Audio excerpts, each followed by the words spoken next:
ఈ రాష్ట్రంలో దేవుళ్ళున్నారా దయాలున్నారా అని మొదలుకొని పంచాయతీలు జరుగుతారు.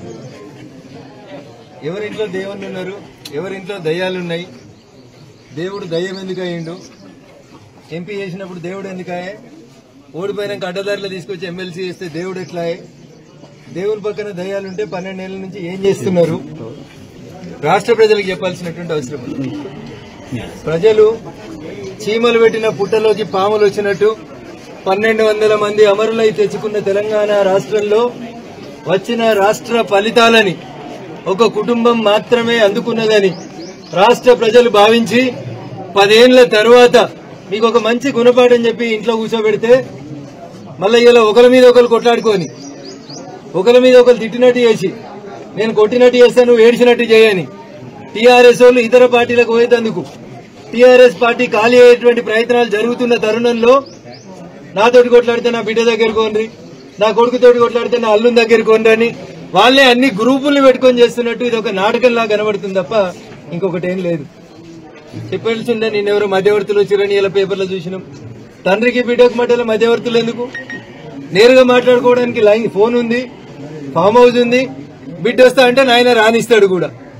ఇవన్నీ కూడా ఈ రాష్ట్రంలో ఉన్నటువంటి సమస్యల్ని పక్కదారి పట్టించి వ్యక్తిగతమైనటువంటి ఎజెండాతోటి వాళ్ళ కుటుంబంలో ఏదో జరుగుతుంది వాళ్ళే లీడర్లు కావాలనుకొని తండ్రి కొడుకు అల్లుడు వీళ్ళెవరు నచ్చకపోతే మళ్ళీ కూతురు దగ్గరకు పోయేందుకు ఇంకో కొత్త కుంపటి పెట్టాలన్నట్టు కనబడుతుంది. నాకు అవగాహన ఉన్న కాడికి నాకు అర్థమవుతున్న కాడికి చెల్లె కవిత ఆల్రెడీ మెంటల్ గా ఫిక్స్ అయినట్టున్నది.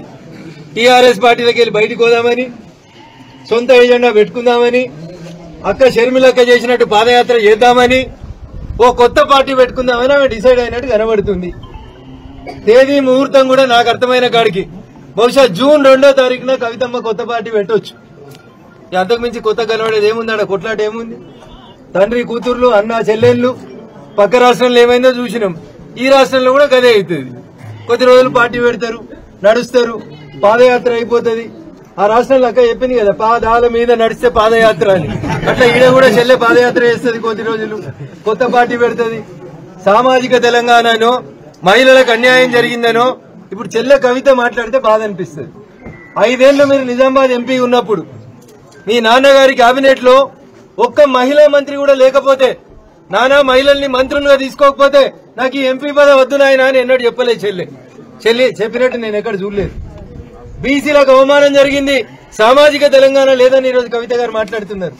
ఒకవేళ అదే కరెక్ట్ అయితే ఈటల రాజేందర్ గారు అనేటువంటి ఒక బీసీ బిడ్డను అర్ధరాత్రి అపరాత్రి అని చూడకుండా మంత్రివర్గాలకు వెళ్లి బయటికి పంపించి తప్పుడు కేసులు పెట్టిన రోజైనా కనీసం నాయన ఇది మంచి పద్ధతి కాదని కవితమ్మ మాట్లాడితే సామాజిక తెలంగాణ గురించి మాట్లాడినట్టు కనబడుతుండే.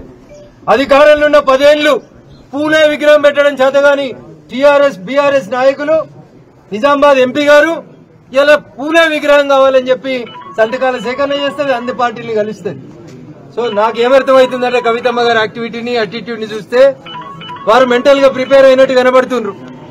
బహుశా లాంఛనం జూన్ 2 నాడు లాంఛనంగా వస్తుంది అనుకుంటున్నాం. పార్టీ వస్తుంది, పాదయాత్ర మొదలవుతుంది, ఆ ఇంట్లోంచి ఈమె ఇంకొక పార్టీ పెట్టుకుంటుంది. తర్వాత ఏమైతుంది, భవిష్యత్ ఎట్లుంటది, ప్రజలు ఏం ఆలోచిస్తున్నారు అనేది కొంతకాలం తర్వాత మాట్లాడుకుంటాం. ధన్యవాదాలు.